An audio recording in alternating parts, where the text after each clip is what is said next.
no, Kasocks again, nimekuja tena. Alisema mapenzi matamu, alidanganya.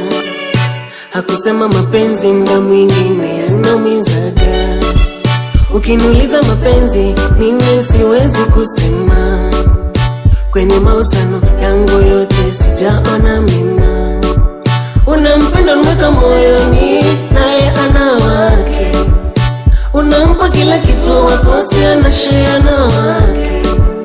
Kuna mdo na jinyima ili mradi yeye apate, kumbe unapomlisha kwa kijiko kwengine nalishwa kwa vidole.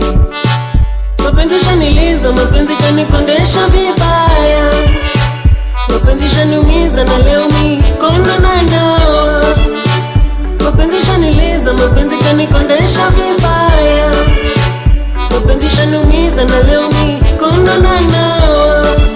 Story ya mapenzi nimekata, maana mapenzi